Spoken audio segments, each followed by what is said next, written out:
is up, you guys? Your boy is back on the grind another time, and today is the day that I get to bring the Skylark home. As you can see, I am in Georgia. I got a bunch of stuff in the back that I'm taking to my storage, and also I am hauling a trailer so I can trailer the car back. Now the car is drivable, however my girl is out of town, so I don't have another person to drive this car back, and I had to bring some stuff back in here with me anyway to take to storage anyway, so I thought might as well just rent a trailer. U-Haul is literally right down the street from me, and I thought that I would just rent one, go pick it up, bring it home, and then kind of kill two birds with one stone. Anyways, you guys, if you're new to the channel, definitely think about subscribing, hit that notification bell as always, like this video, leave a comment, you guys, it helps the channel grow. And man, I'm so excited to get this thing back home so we can start some work on it. It is definitely in need of some TLC, and I am here to give it to it. You know, I got new carpet at home for it. I got a bunch of new parts actually for it, more kind of like cleanup parts to kind of get it back looking cosmetically better. And it is in need of a new convertible top and also a potential paint job, and I'll talk a little bit more about that a little bit later. But I am coming up to my storage facility now. I got my girl's dad following me as he's gonna help me load the car up onto the trailer, and then we're just gonna kind of go from there. So I'll chime back in here in a little bit, guys. You guys stay tuned for more. It's a good day, all right?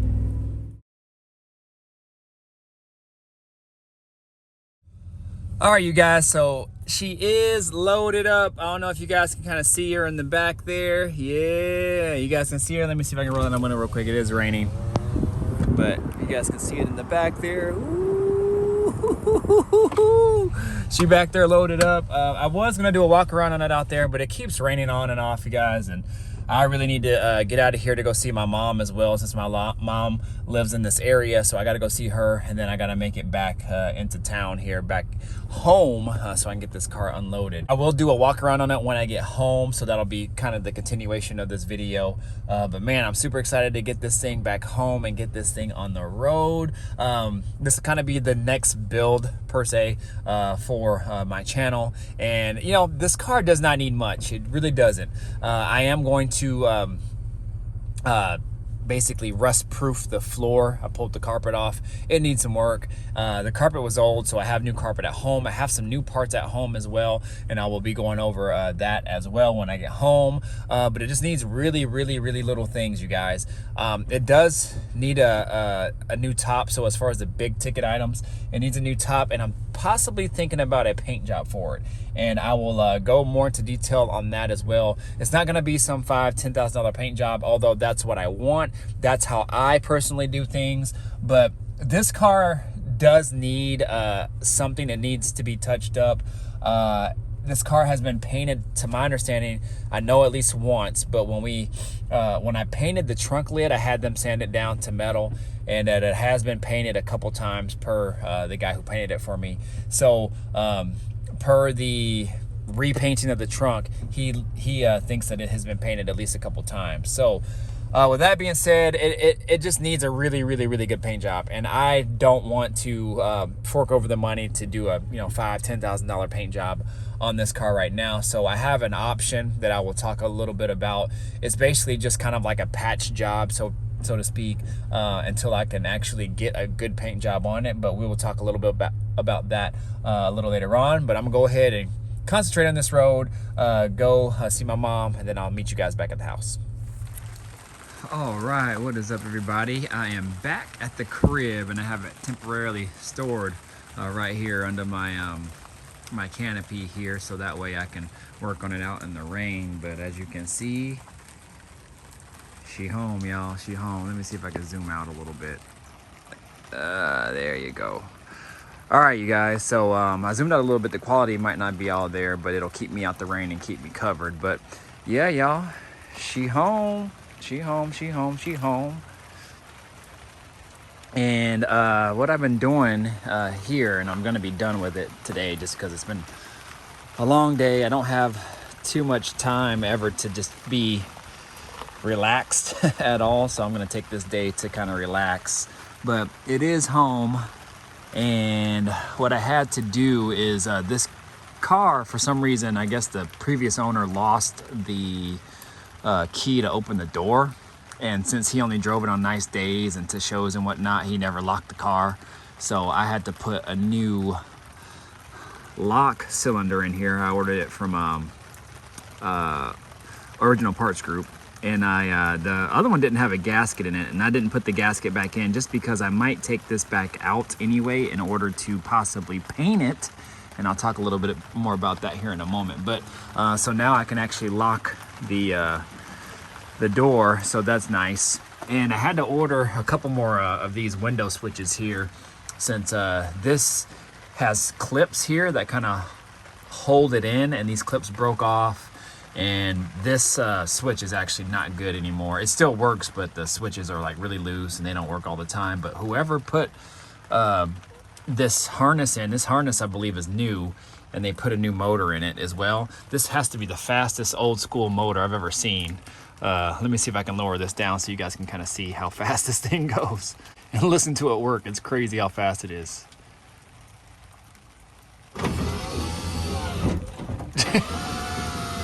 I mean, that took like 2.5, 3 seconds to go all the way up and down. So I'm happy about that, man, because the old window went down really, really slow.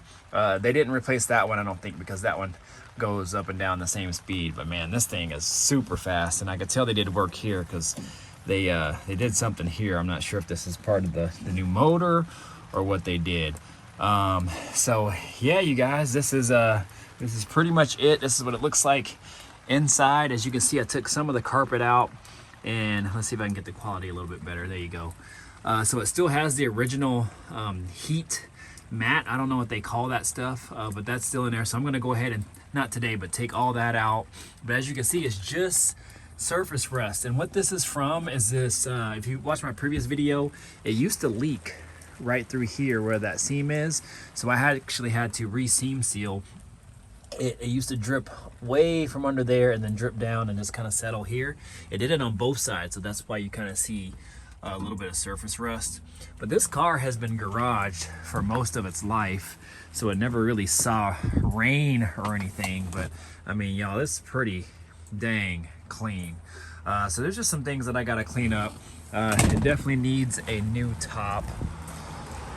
So the previous owner who had it, he never worried about fixing the window, and it had a hole over there because he always kept the top down and he only drove it on nice days.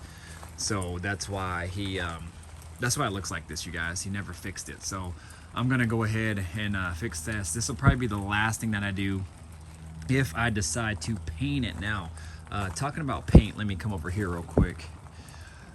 So it has a lot of imperfections on it. So this is actually the original paint job on the car from when I had it. Not the original, but it's been the same paint on it since I've had it. And this hood I actually added, and you can see in the light here, you can see how they're close in color, but they don't match because this was painted off of the car. I took it to my buddy Chris, who has my Chevelle right now, to paint it. And it's just been repainted. I think this color has been repainted over twice. And then obviously the hood has been repainted. It was taken down to bare metal, so that's its own one layer of paint. And I think the trunk deck that I had repainted, he also took it down. I don't know if he took it down to bare metal, but he took it down pretty far. So that's been repainted as well. The car just needs to be pretty much just repainted. It's not even a 20-footer, you guys. I mean, you can you can see like little cracks in the mud and things like that, just from layers and layers of probably Bondo under here, and it just needs a really, really good paint job. I really don't have the funds or the means to do a really, really, really solid paint job on it quite yet. I mean, a really, really good paint job would be taking it down to metal, taking out all the dents and the dings and everything, making sure that everything is good. You don't have to use a whole lot of mud and Bondo and things like that to cover up things. That would be the correct way to do it. But what I might do, and which I probably will do, is I have a buddy of mine who, a really close buddy of mine who who has a friend who actually runs a Mako. Now, before you guys get in the comments and start talking about Mako and how bad it is and this and that whatnot, well, this guy is actually a true car guy. He's actually is the manager of the Mako, and he's been trying to basically kind of reinvent the image of this particular Mako. And I have been following him, and he's actually really active on social media. He's posting all kinds of pictures and of different paint jobs that he's done on various cars, old cars, new cars, what have you. They do a lot, and I mean a lot of old cars. And so I've been seeing a lot of good quality paint jobs come out of there recently. And my friend had told me that he is really anal, really meticulous about what he does and how the paint comes out and how each car comes out. And so I actually went there without the car just to kind of get some prices on it and everything, and maybe see some work. So he showed me a car that they just did. It was like a 80s Honda CRV or 90s CRV, and it was actually really good. I think it was just a base clear, and you know, they don't go, well, let me take this back. He says they'll go as far as you want them to go. I mean, obviously you got to pay extra. So like if you want just a regular paint job and for them to kind of scuff it up and paint it, I mean, you can pay $800-900 and have them do that. Their better package is something about $1,400. They'll go a little bit further. If you want them to take off the bumpers and the trim and everything, you have to pay extra. Door jams, things like that, you have to do. But what I'm going to do, and this is my thought, is I'm actually going to disassemble the car myself. I'm going to take off all of the emblems, everything, trim and all that, and that way they just got to just scuff it up the best that they can, take it down as far as I want them to go, and then paint it, and then be good. I'll probably have them fix a couple little dings, like there's a ding right here and a couple other odds and ends. I'm going to take the car there at some point to have them look at it to kind of get more of a true estimate of what it would look like, what the cost involved would look like to paint this car per my price range and what I want them to do, and then go from there. I'm just going to repaint it the same color. That way the trunk and everything is the same color. And my thought on this is just going to be a cruiser, you guys. So I'm just going to cruise this car and just enjoy it. You know, I might take it to a show or two. It's not really to that level yet, but maybe my girl can drive it, then I can drive the Caprice or the Chevelle when it's ready. And then we could just kind of enjoy it and go from there. This is really just for me and my girl to kind of go on a Saturday or a weekend cruise or whatnot. And then just, you know, go hit the waterfront, go have some lunch, enjoy with the top down and whatnot, and just really just enjoy the car. I'm not gonna really go all in on it just quite yet.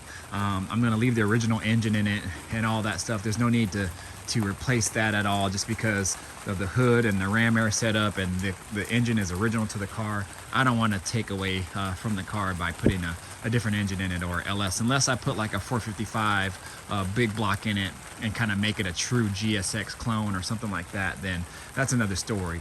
But I do have the trunk lid for it with the GS spoiler, so that's pretty dope. I have some parts inside, so we'll go ahead and take a look at those parts here as well. And then that's really it, you guys. I mean, I'm just looking for something to kind of get me by for several years, being that this car is never really going to see any winter months or anything like that. So whatever paint job they do should hold up for a while. I mean, even this right here, I'm pretty sure this is a Mako paint job, or somebody just kind of did a once over on it just to try to get by, to have it look good, to be like a good 10-footer, and then call it good. So I'm just really just trying to clean it up, not trying to go all in on it, and then you know, have it just be a nice cruiser for several years. And then when I'm ready to kind of go in on it and do like maybe a true restoration or a semi-restoration, I'll be able to do that at that time. But man, I mean, it's pretty dang clean, y'all. Pretty clean. I'll show the engine as well. The trunk looks pretty much the same. There is a little bit of cancer in the trunk that I'll probably have to address at some point, but for now it's good. But yeah, I mean, just really cleaning this all up, you guys. I definitely have to do something about the gauges. They work, but they're not great. I think they're probably the original gauges. So we'll see about that. I have to fix this here. I actually added these kick panels a long time ago. I'll probably get better speakers. I'll probably upgrade the system in it as well. This piece broke, but I'll go ahead and fix that. I have an idea on how I'm going to fix that. And let me show you the engine before I show you the parts here. Hold on for a moment. All right, you guys, so this is the engine here. This is the original engine that goes to the car. It was rebuilt right before I actually purchased it about 10 years ago from my uncle. So I don't know how many miles it has on it since I have owned it. I would imagine it has pretty low mileage because I did a mileage check on it from when I owned it, because I had pictures of the speedometer from when I used to own it until now, and I think it's only about a 20,000 mile difference in a span of 10 years. So this car hasn't been driven that much, and the previous owner had just told me that he actually just took it on like a 6-hour round trip to another neighboring state and then back, and it drove flawless. It's pretty dialed in. I mean, it starts up on a dime. Just turn the key over, give it a couple pumps because it's carbureted, and then boom, you're good to go. So I haven't lifted that off, so I don't know if it has the carburetor I added to it. I think I rebuilt the Rochester that was in there because it had an Edelbrock on there and it was running like crap. I had the Rochester rebuilt, really ran great at that point. I added this cleaner and this hood, and then that's really it. Everything else is pretty much stock to the car. What I would like to do though is maybe add an R4 compressor or a better compressor of some sort.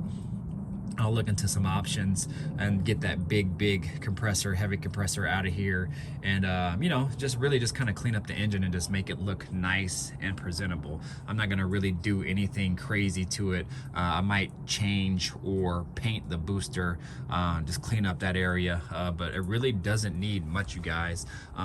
This car used to have a problem starting when I had it, and I couldn't really ever figure it out, but it looks like they actually replaced some of the wiring, because all that back there is new, and it actually starts with no issues now. At least I haven't had any issues with it. But man, I am so happy to have this car back, and whew, man, it's going to be a great driver this summer. But let me go ahead and take you inside real quick. I'll show you some of the parts that I have, and then we'll go ahead and call a video. All right, you guys, so I can't really go crazy and lay all the parts out just because my garage is a mess, and it's all from this build right here. I mean, the whole garage is a mess. I really need to take out this car and just go in one day and just do a complete organization and cleaning day on this garage. I mean, I'm kicking stuff as I go by. There's parts everywhere, Chevelle parts, my Buick parts for the Caprice. That's the trunk lid that's gonna go on the Skylark, so I have that there. Man, that's gonna look super nice on there. If you guys have never seen my Caprice build, this is my LSA Caprice build, man. Love this car. It's riding so good. I gotta do a couple other things to it to get it dialed in, but man, she is running flawless right now. These are some of the parts that I got right here. First of all, this is actually my carpet. It had a navy blue carpet in it, and I didn't really want to go navy again. I'm pretty sure that was the original carpet, but navy didn't go with anything on the car. I don't know why it came with a navy carpet, but I mean, the car was that strato mist blue, and then the dash is actually black, and then the interior is white. So I have no idea why it was a navy blue carpet. I don't know, maybe it was added at some point.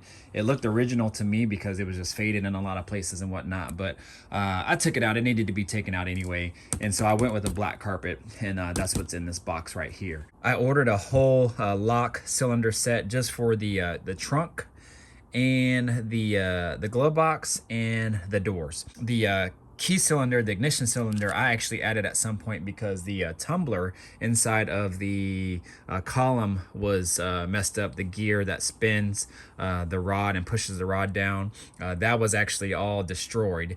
And then the cylinder was destroyed. I think it was bad, and I think I actually destroyed it when I took it out because I had some issues with it getting it out. So I added the new ignition cylinder in there. So that should be dialed in. Seems to be working flawless. So I had to get a whole new kit because this is the original one that came with it, and then somehow, some way, the guy lost the keys. So which is cool because I actually got a couple sets of keys with this.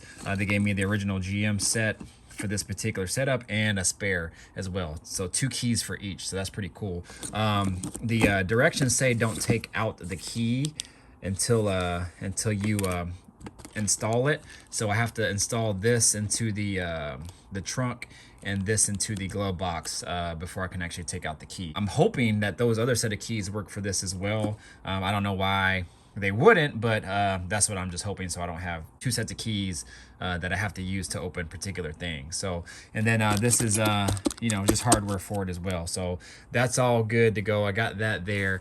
This is just another spare foam pad for the air cleaner. As you saw earlier, one of the foam pieces is actually all kind of crunched up and lopsided and it's coming off, and so I just thought that I'd buy another one. These things are expensive, you guys. I mean, these things are like 25 bucks just for a piece of foam, but I had to get it because there's no other option. I mean, you could probably try to make it, but it wouldn't probably look very good.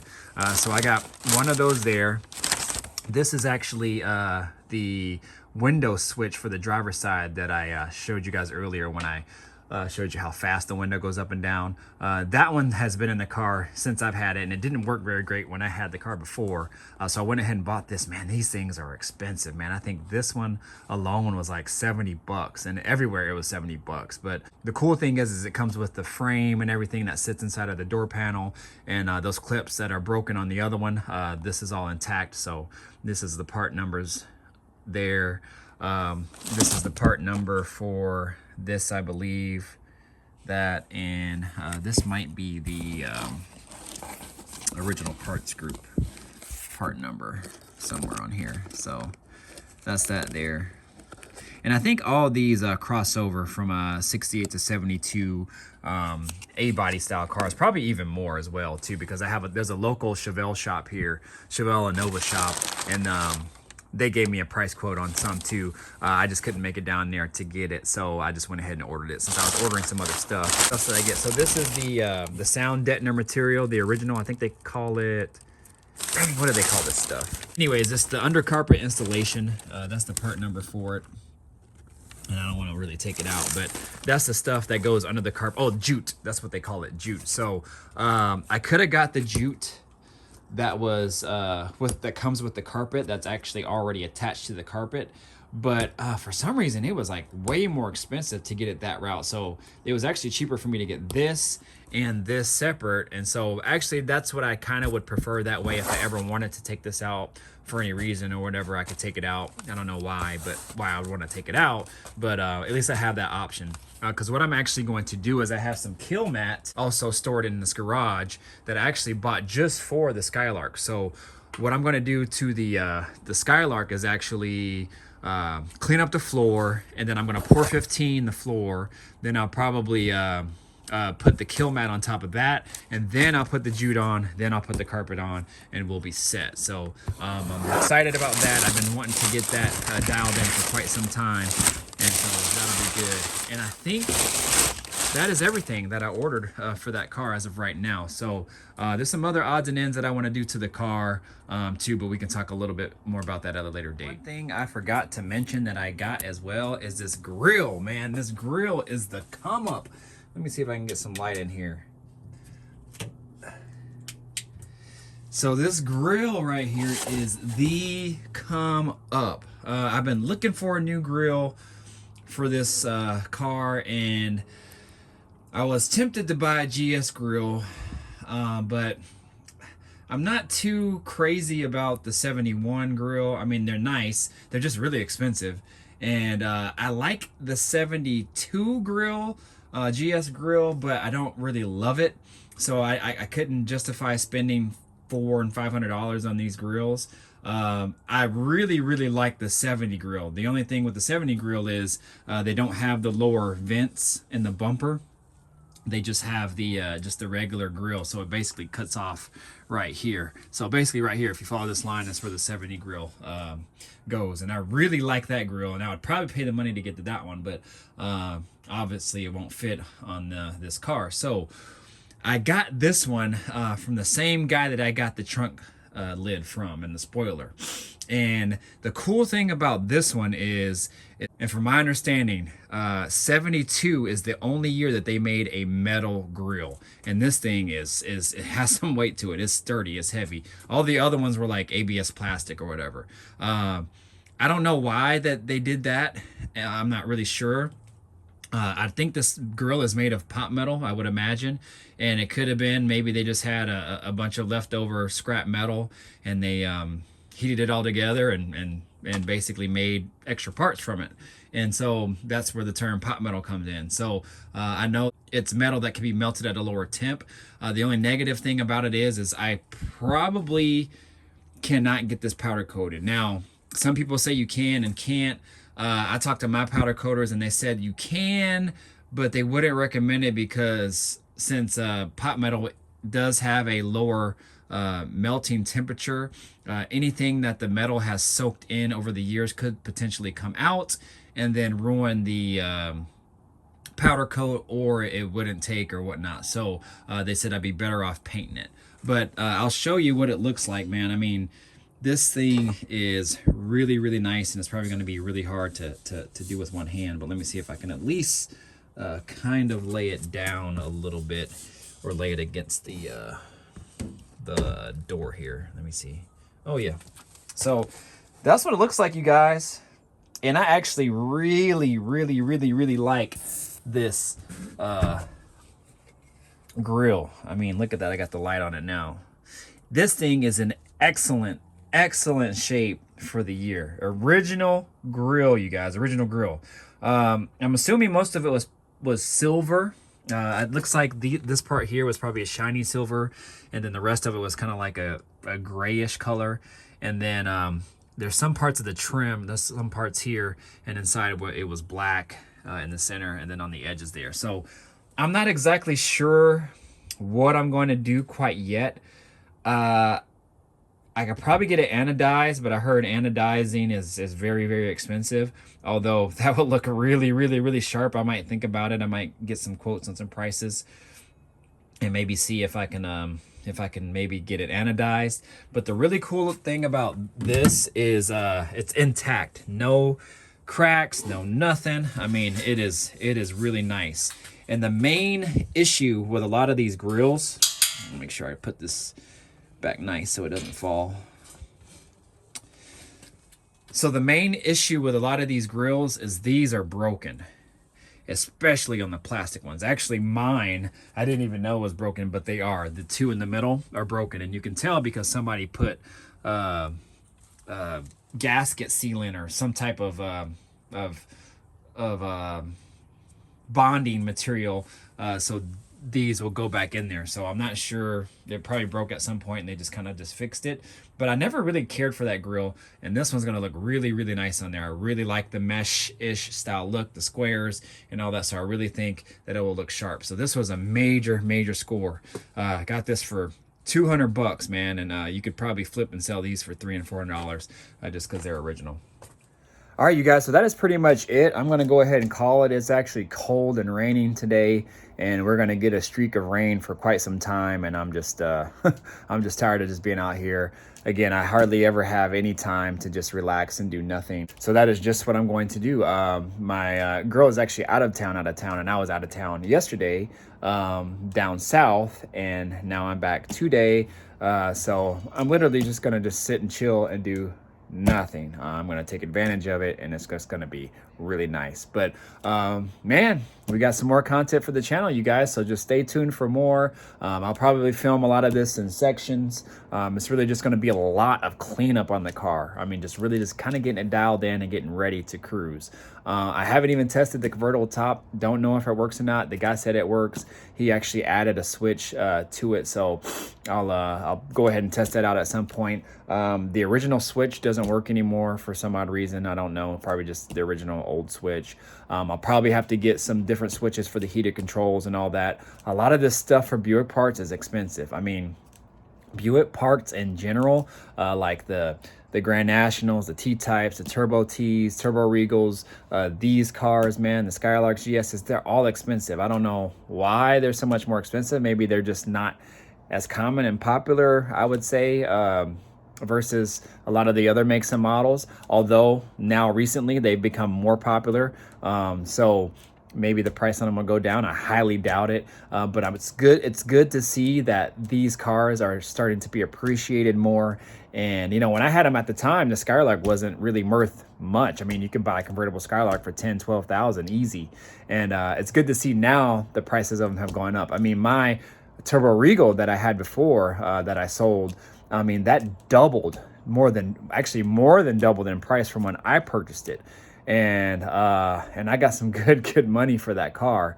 And I sold it to my brother. I call him my brother, but he's just a really close friend. But I mean, we're pretty much like brothers. And we go to car shows and everything together. I actually gave him a deal on it and still came out way ahead. So these cars are just appreciating, man, and it's good to see. So I'm happy I got this one. So when this one gets dialed in, man, it is gonna be on.